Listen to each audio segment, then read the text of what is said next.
Welcome to USA Global TV and Radio, where our mission is to provide education, entertainment, hope, and inspiration. USA Global TV and Radio connects you with experts and audiences all around the world every single day to help you succeed in business and to live a richer life. Visit us at usaglobaltv.com to learn about career and life-changing training and mentoring programs like the Listening Mentor. Subscribe to our newsletter to stay informed about our special programs and offers. Discover how you can become a guest on one of our shows or a host or producer of a USA Global TV and Radio show of your very own. That's USA Global TV and Radio, where the doctor is always in.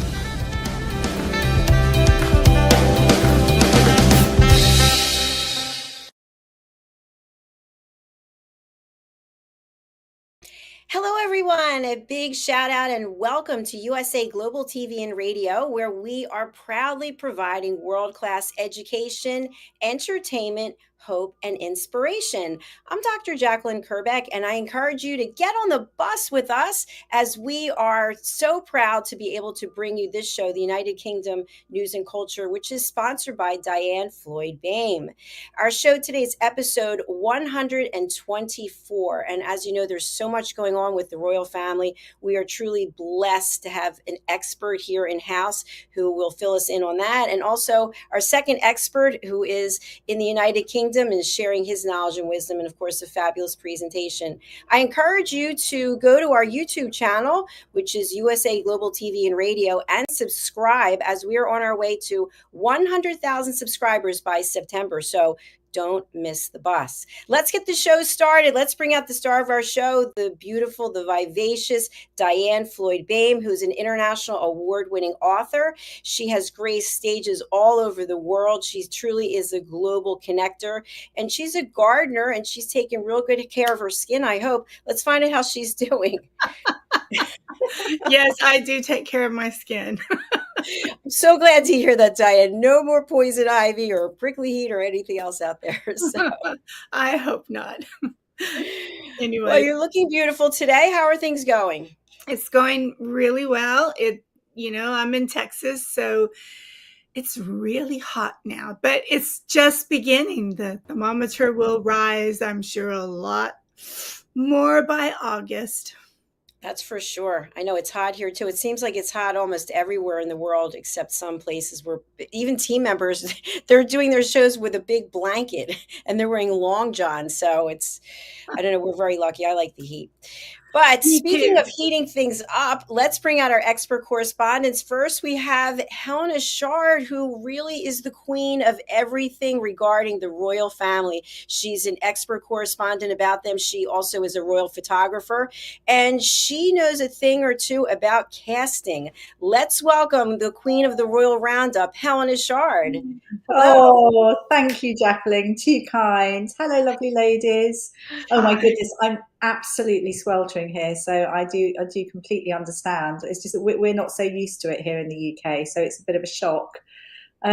So And there's excuse no me as air much as conditioning, you right? For could. people who don't know, there's no air conditioning. That's the No way. air conditioning, no, because we don't have too much heat, so we don't need it. If I'm in Cyprus, I mean, which is a lot hotter, where I have other family. On my father's side, there is air conditioning everywhere, so I get it. For you guys thinking about the UK, you must think we're sort of in the dark ages. Well, I can just share this and we'll bring out Simon.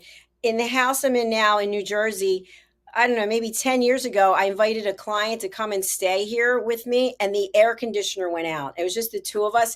It was literally, we were going to movie theaters just for the air conditioning. I mean, you couldn't even breathe. And, as you know right now, Helena, you just start to get tired, right? You're fatigued. Maybe you start to get anxious and annoyed. So we don't want to do anything to annoy you today. I'm okay at the moment. I'm good. And I have to say, your necklace, your heart necklace, it's given me, I feel I'm being share a lot of love. Beautiful. Mine or is Diane wearing one? Is it me? No, it's yours. You've got Oh, hearts. it's actually Hello Kitty. Is it? Oh, it's Yeah, if really you can see her or sweet. not. So Love that.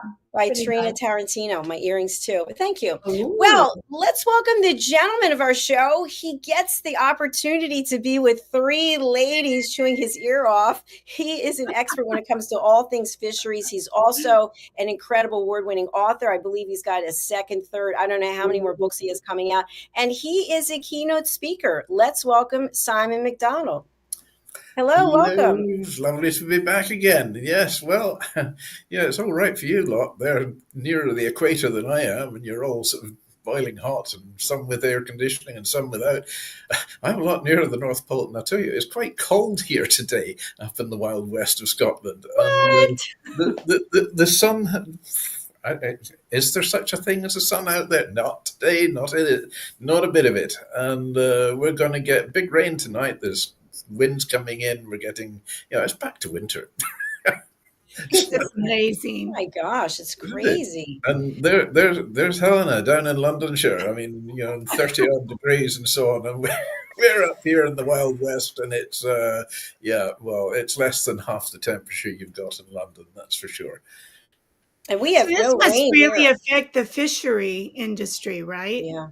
Well, everything affects the fishing industry, especially if it's got really windy. Although, I mean, a lot of the boats now are built in such a way they can cope with just about any kind of weather that you care to throw at them. And they're a tough lot. It's probably the most dangerous job in the world, apart from being the prime minister or a US president. It is a very dangerous job. But the show goes on, as they say, and so the boats go out and they continue to fish as best they can. It's the inshore fleet are the ones that tend to have more of a problem with the weather, and water temperature, of course, makes a difference with the fish and so on. But I won't even start to blind you with science at this moment. Wow. Amazing. That's a whole other show for sure. I just wanted to make a couple of announcements before we really get into it today. We are so honored that Helena and Ian are continuing on with Royal Breaking News from London. So you can watch this every day at 4 o'clock Eastern Time, 3 o'clock Diane Central Time, or 9 p.m. British Summer Time. So do go over to our YouTube channel. Also, a super special announcement is that Helena, Ian, Philip Sykes, and myself have joined together to provide exclusive members-only VIP access on our YouTube channel for all things royal and all things from London. So do go over to our YouTube channel and not only subscribe, but become a VIP member. All right, there are my announcements that I have for today.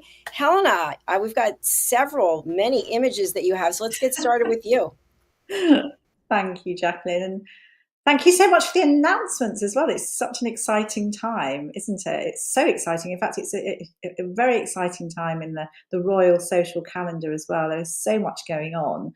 But I thought I'd start with our fabulous Prince William. He's been super, super busy. And I just thought I'd just share, also because he's just turned 42 as well. And I think it's something to celebrate because obviously he's been through a hard time with his wife and children. And I just think it's a time now where he's really shining. And it's so lovely to see. So we've seen him at trooping, the colour. We've seen him at Ascot, you know, having fun with cousins. He was at the Euros celebrating England's goals and just looking, you know, completely relaxed and just sort of letting go, which is, I think, for a while you've seen the tense upset in him. And now the fact that he's letting go, you can see that the Princess of Wales has turned a corner and is getting well, which is great to see. And I think that the funniest thing, to start on something light, is seeing him boogieing away on his 42nd birthday. He'd been to the Euros, he'd raced back, and then he was at a concert dancing away with Prince George and with Charlotte, and it was no other than Taylor Swift. Now, I have to say, I'm not a Swiftie. You look at that. Isn't that the loveliest of selfies? Taylor met them just before her show at Wembley in London, and this was actually on his birthday. I don't know who's more excited, whether it's George or Charlotte or Prince William. I think possibly Prince William. I think he's got a soft spot definitely for Taylor Swift. And it was just such fun seeing him boogieing away, and just really letting his hair down, what hair he's got. And I think it's just sort of showing a different side to him. And I also feel as well, the Princess of Wales took a wonderful photograph, which was released on social media, of them in Norfolk, sort of just jumping up in the air, really excited. And again, it's like this image, which is very freeing. There we go. Isn't that fantastic? I mean, they're sort of, you know, they're jumping over. You can see that they're looking at the sea, actually, but obviously looking to camera. And I think it's free. I think it's actually showing Prince William as this modern father, sort of like carefree, happy. Children look happy. And I think what a perfect shot that Princess of Wales has taken. I think she's an incredible photographer. So I always enjoy seeing her photographs, and so pleased that she wasn't put off by previous problems, you know, with editing, etc., because she really is truly fabulous. So also just a reminder as well with Taylor Swift, I mean, amazing. And I want to be a Swiftie, and I'm going to be a Swiftie. I think as well, we saw Zara Phillips and family as well, all in there. Twinkles and everything, they went along too. Taylor Swift's given a lot of money to charity. It's a sort of secret, but we sort of hear about it in social media. I mean, huge amounts of money, especially to homeless charities, and which is fabulous. And obviously for us as well here in the UK, I mean, set to boost spending by £1 billion. I mean, it's phenomenal, absolutely phenomenal. Anyway, moving on. So we the most recent thing, which is in fact taking place as we talk, but started yesterday, is the Japan state visit. Now, the royal family are an invaluable diplomatic asset, absolutely without doubt. And it was just a joy, as usual, to see Prince William greeting the Emperor and Empress of Japan yesterday. Isn't that a funny picture? I think it's because I think the Emperor is fairly short, isn't he? And there's Prince William that's quite tall and lanky. I just love it, them standing there. And the Empress dressed as she is. And the funny thing about the Empress as well, it's not funny really, but she, we saw a picture of her in a carriage as well, because they were greeted, but obviously there was, this was on behalf of King Charles that Prince William was doing that, but there was a huge, great big ceremonial event for them at Horse Guards parades, and there were the Welsh Guards and the carriages were out. But the Empress was wearing beautifully in white, but she was wearing a big white mask as well, because she's really, really allergic to horsehair. Which must have been one of those things, because obviously lots of horses around at the time. But there was, there was royal gun salutes. There was a lot going on, and they were entertained hugely. And also there was a meal as well. So there was a banquet that took place. I think today they're in Oxford, both of them, going to Oxford University, one of the places, which is where they studied. So I mean, this has been a long-awaited visit, because I think in 2020 they were due to come to the UK, but of course we had COVID. So it's great to see this going on, and it's like we've had this huge, great, big fanfare going on. It seems to be going on. The social calendar is ticking away. Sadly, I don't know if everyone's heard, but Princess Anne cannot remember anything.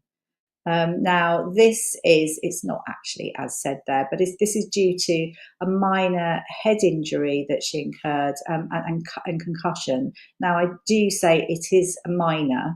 This happened at her Gatscombe estate where she lives in Gloucestershire. And luckily, her Zara Phillips and Peter, the son, they live on site as well. But it's sort of indicative of a horse kick or maybe a horse butt. With the horse's head, and she was raced to hospital, but by car, and is now in hospital and is being looked after. It's more for a precautionary situation, but she really can't remember what's happened, which is a big worry. It's not such a good look, as you can imagine, for our royal family, but we have been told that she is well, she is comfortable. It is a precautionary stay. Sadly, she's had to postpone 9 events, and one of them, sadly, was for this diplomatic, the Japan visit, which she'd been looking forward to being at the banquet, but I'm sure she'll be back soon. I mean, she's so robust. She does remind me of the late Prince Philip. She's a no-nonsense woman, full of energy. I mean, her daughter Zara always says that she puts her to shame because she doesn't know how she can be so dutiful and full of energy, and she just does so much. She always she's basically Zara's hero, both of the siblings' heroes. And we saw her. I mean, she knows so much about horses. We saw her at trooping. She was riding Naughty Noble, a very skittish horse, and I think obviously she knows what she's doing. So we wish her well, and we look forward to seeing her back very, very soon. We've heard good reports. And we've had so many different broadcast platforms interested, knowing, oh my goodness, what's happening? And there we go. She's so good with horses. And do you remember as well that she was in the Olympics, the 1976 Olympics in Montreal, where I think as well she had concussion, but she got through that.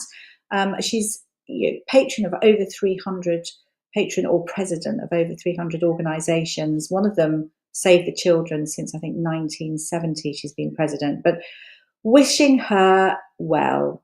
She is doing well. She's just going to be back when she's ready, and so she'll be fighting fit. Something that I'm quite excited about, I'm never too sure where places are in the States, I have to say. I'm a bit naughty there, but who remembers Princess Diana's revenge dress, that lovely, beautiful dress that she wore? And she wore it to she wore it to a fundraising event, a glitzy fundraising event at Serpentine Gallery. And this was just when the Jonathan Dimbleby, Prince Charles as he was then, documentary came out where Prince Charles talks about Camilla, etc. But a lovely lady called Christina Stambolian, who's Greek, she created this. That's her design of the dress, this dress for her. And Princess Diana at the time thought she wouldn't wear it because it was quite risque.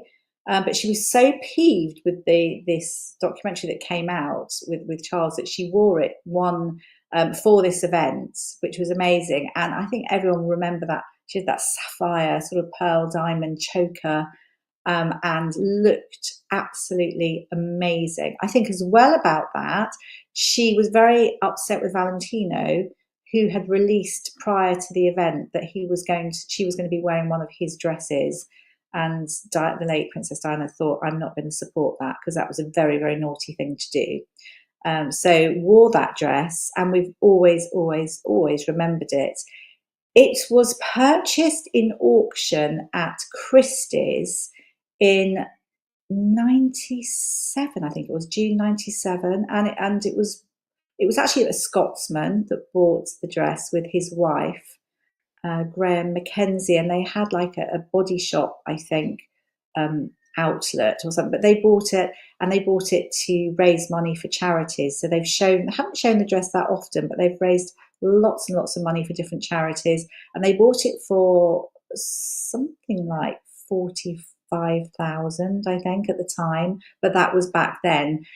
And tomorrow, leading into the fact that there is another auction taking place, but this is in Beverly Hills, and it's a place called Julian's. I don't know if people know it, and it starts tomorrow at 10 o'clock. Now, apparently, this is one of the biggest auction of the late Princess Diana's dresses, all of her goods, her letters, photographs, knickknacks, you name it. There's a huge, great big collection that is up for purchase. And I think you can actually go on their website and put in a bid, but I think most of the things are like hundreds of thousands. But there are a few good value things as well, like the letters and cards. So I'm really quite excited about seeing that. I'm monitoring it at the moment. And so that's Christina Stambolian, who, I have to say, just going back, she made that dress, but for 3 years she actually waited, and she was really downhearted about it because she thought that Princess Diana would never wear it, and she, really went to town in getting it made for her with 2 of her dressmakers. It took a long time. So for her to see her suddenly wearing it was something very, very special. And I think moving on, I always love to have something that's creative, and I believe that the thing that I'm going to talk about the King's Gallery to begin with, and then move on to something else. So the King's Gallery is in Buckingham Gate, and it's currently showing royal portraits. It has done that for a while. It's a century of photography, and the portraiture, obviously, it's a sort of vital role in shaping the public's perception, I guess, of the royals as well. So always very, very interested in seeing what's there. There's 150 photography prints, but there's great people: Cecil Beaton, the late Cecil Beaton, Dorothy Wilding, Annie Leibovitz, Ranking, you name it. There's some great photographs in there. I don't know whether any of mine are in there, or maybe Ian Turner's could pop in there. I shall have to have a word with him. But it's a great place to go, so I do think people should go. That show will be ending at sometime soon. But I wanted to say something that I just saw recently, which I thought was quite funny, is that there is an artist called Dan Llewellyn-Hall. Now, I don't know of him, and I've only just seen his work, but he has lots of portraits that are coming out. He's also inspired by the royal family, because I suppose through the royals' reign, there's always this sort of public opinion, and of course artists are always drawn to them with portraiture, but this slightly different in that his pictures, I don't know if we've got any that we can show at all. There's whether we have or not, it doesn't matter too much, but oh my goodness, now that is Prince Harry. So this is one that's in his recent exhibition. It's an exhibition which is going to be coming out on June the 28th at Burlington House in Mayfair. And it's really the knife edge of public opinion, and it's to do with outsiders. So this is actually Prince Harry, but it's sort of interpreted as he's to be Bonnie Prince Charlie. And I think he was forced to flee into exile. So he's somebody who's naughty. So as you can see, Prince Harry is there. And there's another one as well, which I actually think this is quite beautiful personally, but this is, I find this is an interesting one. This is supposed to be obviously Meghan Markle. You can sort of see that. And I just can't remember. It's something like the returning of the White Queen, and it's supposed to be Elizabeth Woodville, who was married to the Henry IV, and she was a bit of an outsider, wasn't actually approved. Now this is the artist's interpretation, and the reason why it's going to be in the gallery. These are going to be sold as well. Money's going to charity, but I just found them quite exciting. Actually, I do find those pictures. There are quite a lot of energy in them. So there we are. So for anybody that likes to see artwork, as I do, and portraits especially, I would run along to see it. But more importantly, to go to the King's Gallery, Buckingham Gate, because there are some fantastic portraits there. There is so much to talk about. There's more to talk about. I could go on forever, but I'm going to stop. In the name of love. In the name of love. That was wonderful. Thank you. Oh, you're more than That welcome. was, and I love seeing this, especially because I'm all Me about too. Isn't glamour there? and fashion. So that little drawing there. What happened was that, just to recap, she had a shop, and late Princess Diana turned up with her brother. They'd been out for lunch, and she turned up into I was about to say into Diane Floyd Boehm's shop. I think It was here. yeah, so into her shop to buy some clothes in general. So she bought some blouses and some wonderful clothes. And at that point, late Princess Diana said, I want a really lovely dress. It doesn't matter if it's short or long or whatever. So she sat with her and did that little sketch, which I think is absolutely beautiful. I really do. Isn't it lovely? I'd love to be able to draw like that, to be able to have that wonderful, that flair and the swirls. But It was beautiful. Wonderful little What size was Diana? Do you know? I know she was very tall, but she varied, didn't she? Varied a lot in size. I mean, she's very tall and slim in general, but she I don't know. You know, I actually don't know. Was she about size 10? But I'm sure she was a size 8 on occasion. I was thinking 8. Yeah, I would say probably. But I know that when that dress went to auction, she just said, "Oh goodness, you know, it didn't fit her well at all." She was feeling a little bit tubbier at that point, so it was a bit tight. So she was pleased to sell it at auction. So I love that creativity. Isn't it wonderful? I like that word, tubbier. I've never heard that before. Tubbier. It's sort of a politer word, isn't it? It's sort of, and also it's, yeah, I think so. I'm not going to go down that road. I want to be less tubby if that's possible. You can't be less tubby. You can't. You're too fit. Oh, so funny. I'm just well built, I think is the expression. Yeah, that's Well a good built. one. Yeah. Thank you for the update on Princess Anne, because I was a little worried about her. So, I mean, it's always worrying. I mean, she's 73. You know, she does have slight concussion, and of course, the older you get, it's harder, isn't it, to get over things. But she is absolutely, she's no nonsense. You know, she will be. She's very much like King Charles, but I think a little bit more gung ho, and she will not be wanting to lie around. Absolutely no way. Do you remember? Sometime it was years ago now. There was a kidnapping attempt on her. oh, that's right. I think the guy's actually in prison, and they told her to get out the car, and she was like, you know, not beep likely. Anyway, it was good she didn't get out the car, because it saved her in a way. But she's just so strong, and that spirit and dutiful. You know, it's all about service is exactly what she's about. So she won't want to let anyone down, and she'll be back. I mean, people have been trying to say, "Oh my goodness, you know, the whole royal family are dropping like flies," but things happen. You know, especially if you are, you know, you have horses where you live, and you're you know, riding horses as a successful horsewoman. The chances are you are going to. There's more of a risk, isn't there, that things will happen. Yes. Well, I mean, they say things happen in threes. So that's the King, Princess of Wales, and now Princess Anne. So that's it. So it spins up. You know, everything's on the up after this. Everything's on the up. It's definitely on the up. I can see that. And I think there are murmurs as well of the Princess of Wales is going to be at another event fairly soon. Oh, yay. So I have a feeling I know what it is. It may have something to do with tennis. That's all I'm saying. Oh. And I just want to go on the record that 73 is really young. Just want to say that. Oh, thank you, Diane.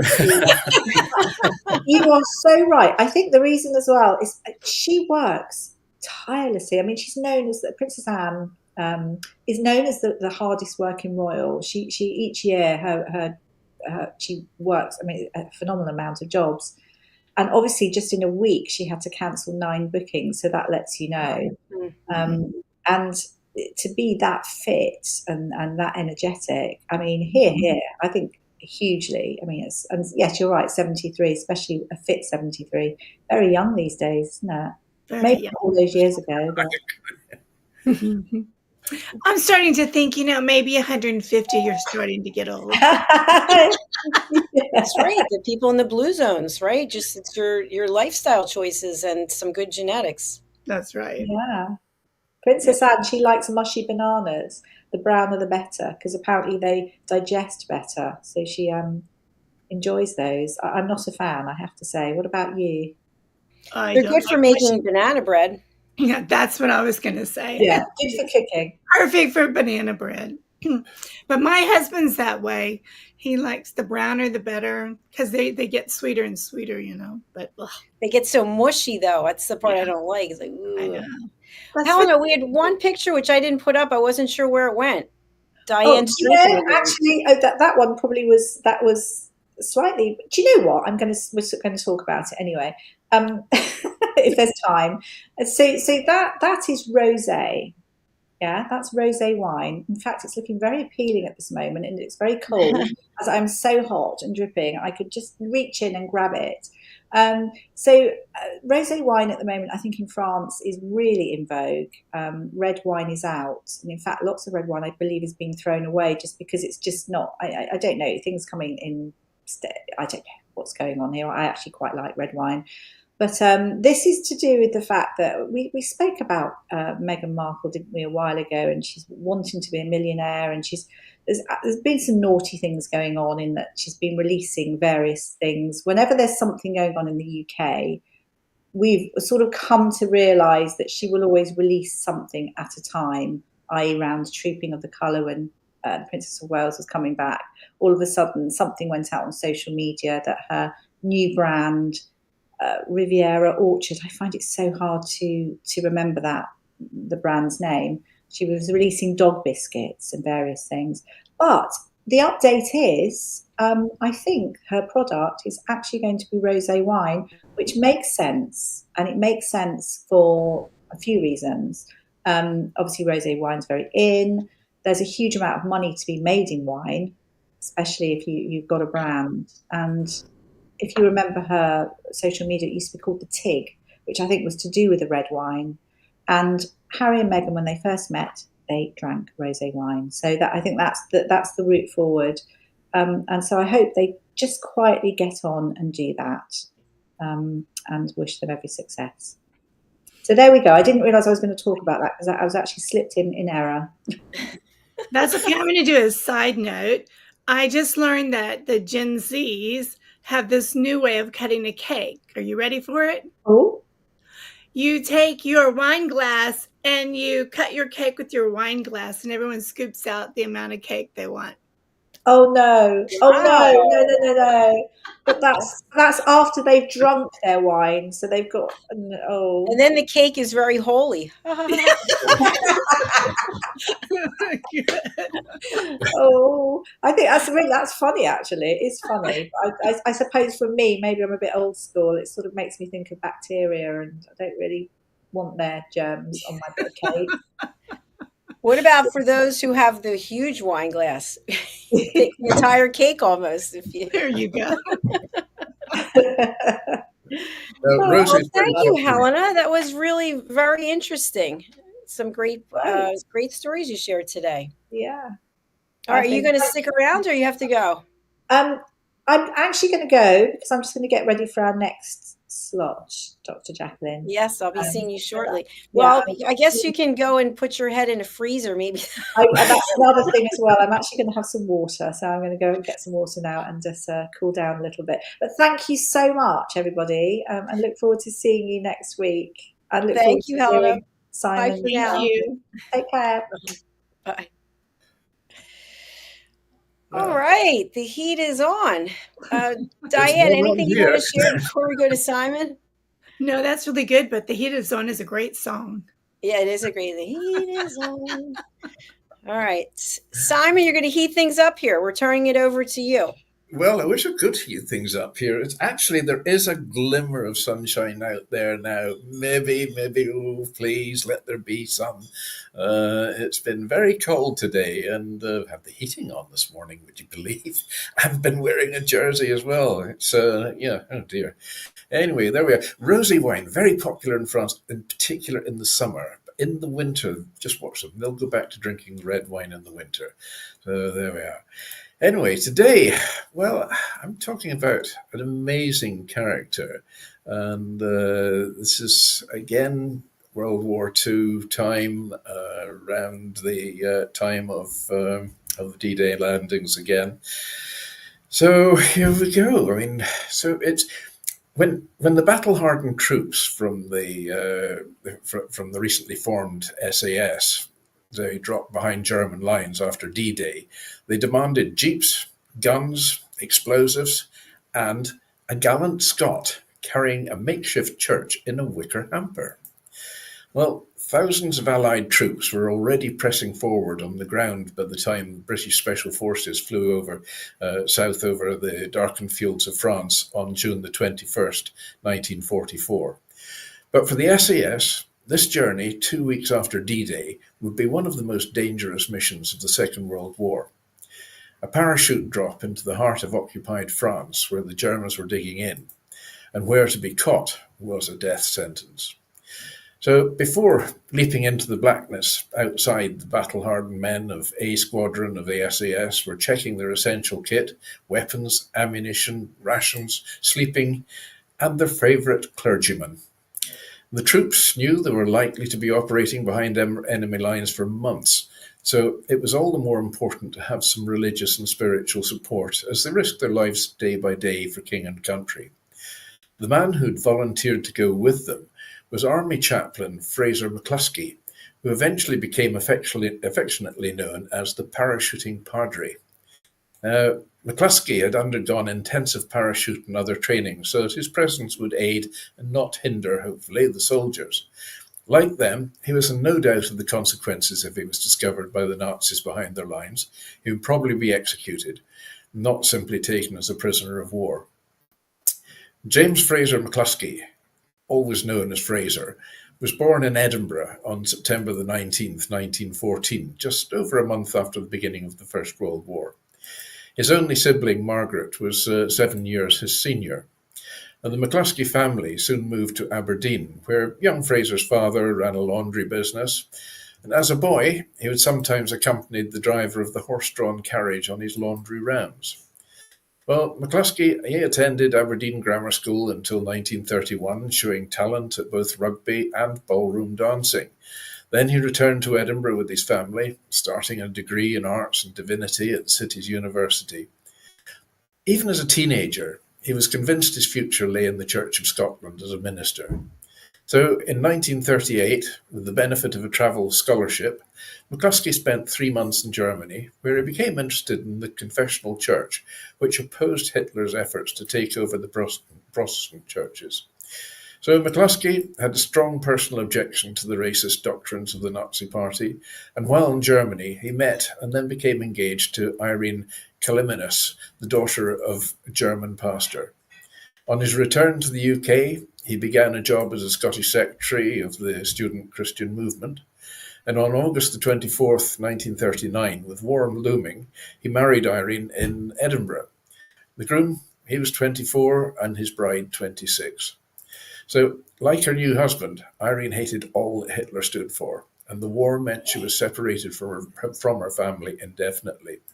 McCluskey, gentle and devout, was appointed as chaplain to the University of Glasgow, and in the spring of 1943, he was given leave of absence to attend the Army Chaplains Training Centre in Tidworth in Wiltshire. Well, one day he opened a letter saying there was a need for chaplains to volunteer for parachute training. Well, feeling young and fit enough for the challenge, he volunteered and he was accepted. So learning how to drop from first an air balloon and then a plane. Once he'd gained his wings, McCluskey was asked to report to an organisation he'd never heard of, the Special Air Service, or the SAS, which was then just 2 years old. Well, the unit was being prepared for a role in the imminent invasion of France, and McCluskey was appointed as chaplain to the 1st SAS Regiment, whose commanding officer was the legendary Lieutenant Colonel Blair Paddy Mayne, already decorated with the Distinguished Service Order, the DSO, and Bar for his courage in North Africa and Sicily. 2 further DSOs followed for gallantry later on in the war, so Paddy Mayne was a really tough guy. The plan was for 4 operational squadrons, each of about 100 men, to be dropped behind enemy lines after the D-Day landings that took place on the 6th of June 1944. Then on June the 21st, the main body of A Squadron was to be flown to Nives, a hilly wooded area in central France. Well, McCluskey volunteered to go with them. He was also given permission to take his shall we say, church, which is a hamper containing an oak cross, an altar cloth dyed maroon and bearing the regimental emblem of the winged dagger. It also contained hymn books, New Testaments, and copies of the Day Book of Prayer. Well, after a 3.5-hour flight, the 16 men dropped from the plane, a converted Sterling bomber, one by one. Not everything went to plan, as McCluskey later recalled. He said, "I landed well beyond the dropping zone in a dense forest, found myself suspended from my parachute harness from a tree. Reaching for his jackknife, he cut himself free and landed headfirst on the ground, but he eventually linked up with the rest of his party. As arranged, they were soon met by members of the French resistance, who set them up in a camp in the woods. Days later, they had their first Sunday service together, using a makeshift communion table equipped with the cross and the cloth from the hamper. Leading the service for a 30-strong group, McCluskey gave thanks for the preservation thus far, and he commended the operation, their loved ones and themselves to God's care and keeping. McCluskey later recalled, "Our aim was the liberation of our fellow men from a hideous tyranny and the preservation of those freedoms upon which any life worth the name must depend." Well, we were under no illusions at the risk we ran to ourselves either. And during subsequent firefights with the enemy, McCluskey waited with the medical officer at the aid post as the fighting unfolded.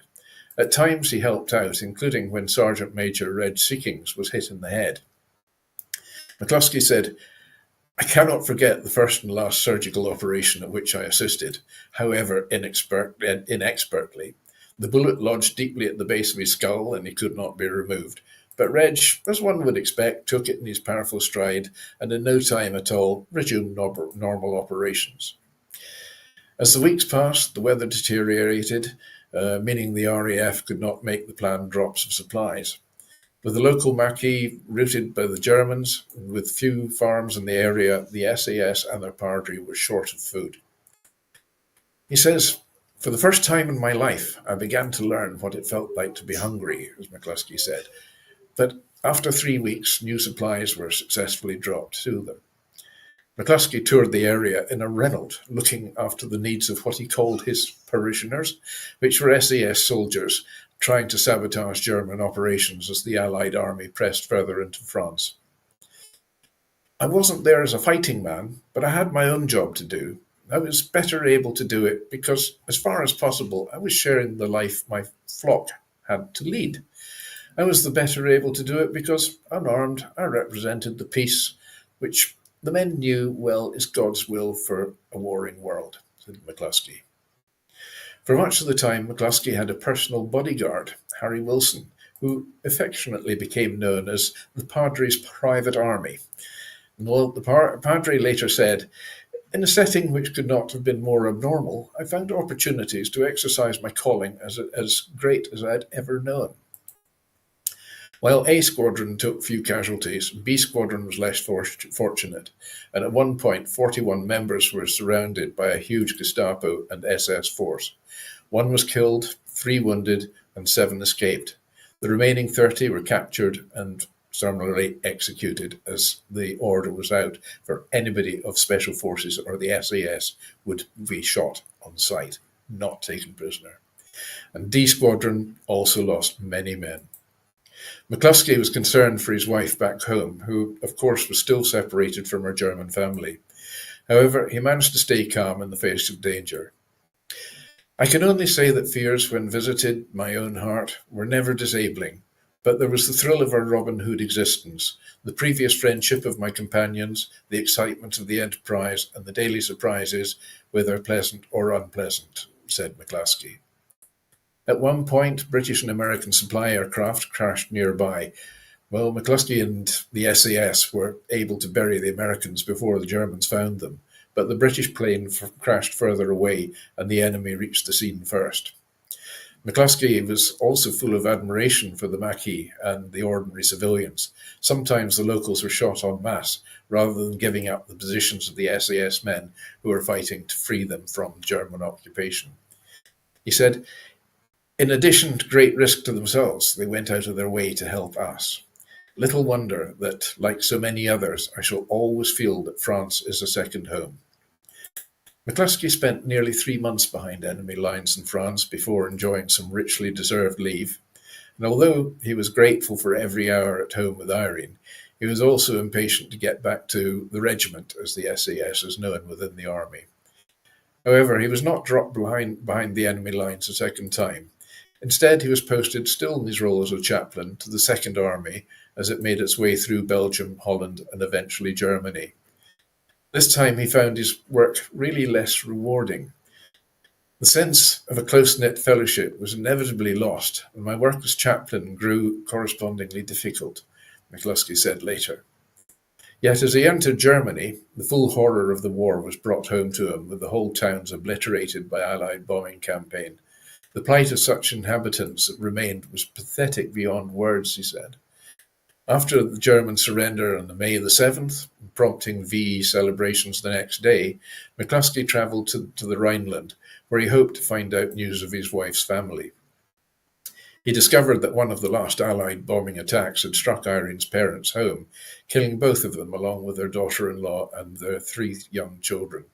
Irene's 3 brothers, who had served in the German armed forces, had all survived the war, one wounded, one as a prisoner of war, and the other unscathed. Irene, who was pregnant again, was heartbroken by the deaths. For a time, McCluskey served in Norway, and he was there when his son Kenneth was born in Edinburgh. While back in Britain, McCluskey visited families of the SAS men killed in action, but for his bravery, McCluskey was awarded the Military Cross on March the 29th, 1945. The recommendation for his citation ended that his bravery, steadiness, and cheerfulness in all situations and complete disregard for personal safety served as an inspiration to the whole squadron. After returning to the UK, he became parish minister first in Broughton, which is a suburb of Dundee, and then in Bearsden, which is an affluent suburb of Glasgow, where I was christened by the Reverend Fraser McCluskey. So there's a family tie there. For both roles, he lived with his wife and their 2 sons, the second of whom was called Andrew. Irene sadly died from breast cancer when Kenneth was 14 and Andrew was 12. In 1960, McCluskey, together with his sons and their yellow Labrador Sam, headed south for a new challenge as Minister of St. Columba's in Chelsea, then the meeting place for one of the 2 Churches of Scotland congregations in London. In 1966, he married again, this time to Ruth Bryant, a widow.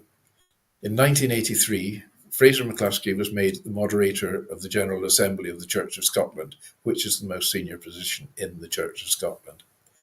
After retiring in 1986, he returned to France to visit the locations where he had been deployed with the SAS more than 40 years earlier. He died in Edinburgh on July the 24th, in 2005, aged 90. The Very Reverend Dr. Fraser McCluskey, MC, was one of a kind, and we should remember that even in war, bravery and kindness can go hand in hand. He's a remarkable man. Wow. I just love everything you bring to this show and to our listeners and viewers, because it's so enriching, and there's so many people that have done great things and you don't get to hear about them. And so thank you so much. I really want to read more about them. So Yes. Are you going to do you need to start doing a biography too of all these people. I'll be the first one to buy it. Well, it was just when I was going through some sort of family history notes and so on, I came across my christening, and it was by Reverend Dr. Fraser McCluskey. And I thought, oh, hang on, that just rang a bell. And I thought, the parachuting padre. So there we are. So I started delving into the history for today's show. And it was just so interesting doing it as well. And my father always spoke very fondly of him as well, because with wartime activities, they were quite close. Yeah. So it was an interesting piece to work on this week. So do you have a picture of your christening with him? I've got somewhere I've got a silver case that is full of photographs, and I was going to try and find a minute to dig through, and I was just going to throw up one photograph at the end of me in my christening robe and so on. And honestly, I didn't have time to find it. It wasn't. Well, when you find it, you're going to have to show us. That's pretty spectacular. Oh well, there we go. So anyway, well, let's have a look at on this day. Yes. Because on this day, there's always things happening in history as we go on. And in 1857, the first recipients are awarded the Victoria Cross, which is Britain's highest award for valour. And that was in the Crimean War by Her Majesty Queen Victoria. In 1894, Carl Benz of Germany received the US patent for a gasoline-driven automobile, Mercedes-Benz, of course. In 1959, Queen Elizabeth II and US President Dwight D. Eisenhower opened the St. Lawrence Seaway, allowing ocean-going vessels to travel from the Atlantic Ocean to the Great Lakes of North America.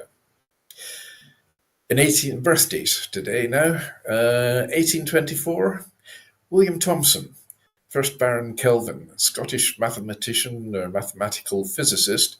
He created the Kelvin scale, and an engineer who brought together the transatlantic telegraph. He was born in Belfast in Northern Ireland. For a Scotsman, well, it's close. In 1915, Paul Castellano, the American organized crime boss, was born in Brooklyn in New York and died in 1985.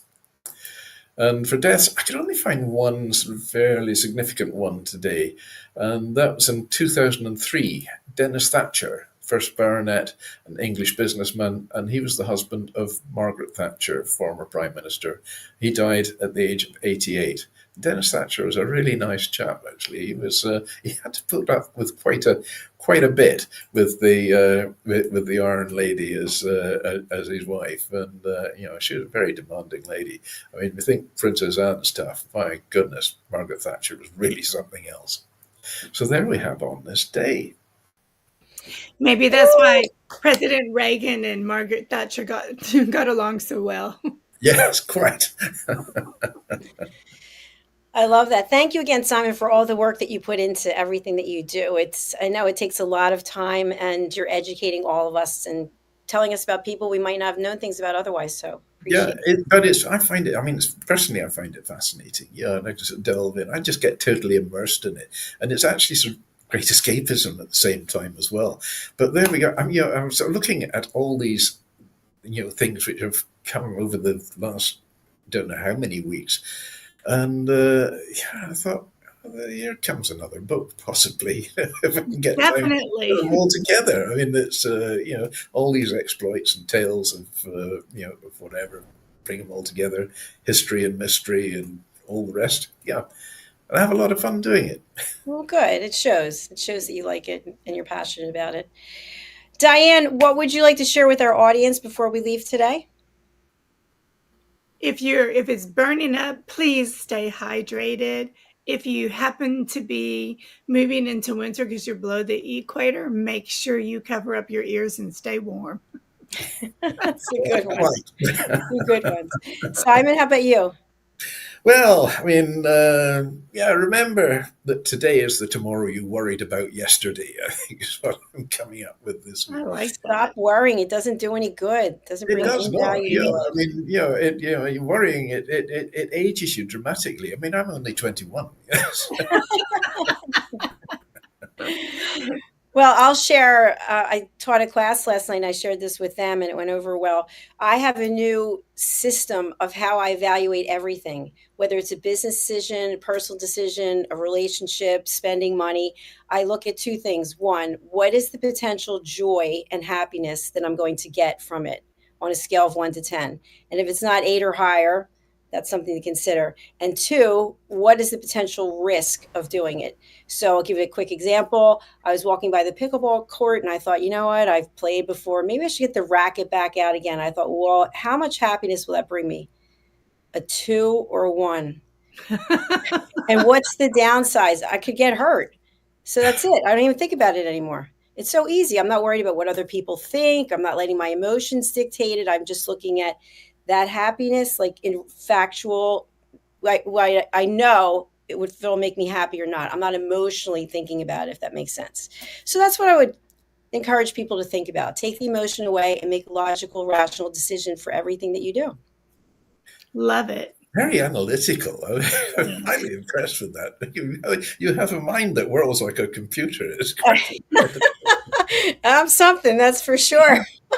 You know, my mom had one about eating, and she went, I really want that ice cream, but I can't have it for health.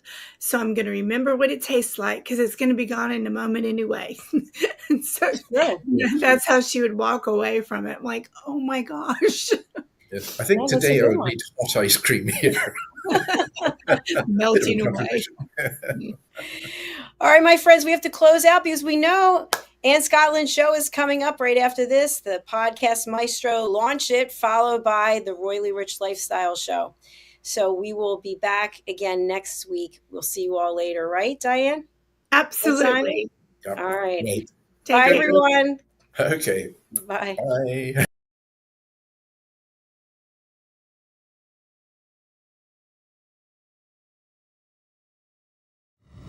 The last few days have been really amazing. I had a trainer course from the British School of Etiquette. And I must say it's been one of the best decisions I've ever made and one of the best investments I've made in my own training and development. Now, words alone will not describe the transformation and the positive path that I have traveled with the British School of Etiquette. I found I learned a lot from the lessons this time I came. The last few days with the British School of Etiquette have been fantastic. And what I've learned now is really beyond my expectations. This is the most rewarding experience and the best investment I have made this year. It was just great. I learned so much, and when I go back to Belgium I will incorporate a lot of it into my day-to-day life and business. It's been absolutely wonderful for the whole week that we were here. I feel transformed, and I feel like blowing a trumpet and tell people, come and do this school. This class is the best. This is the best school ever.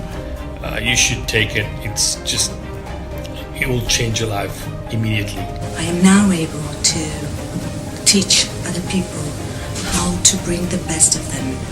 Thank you. Thank you, BSC. Thank you. Thank you so much. Thank you.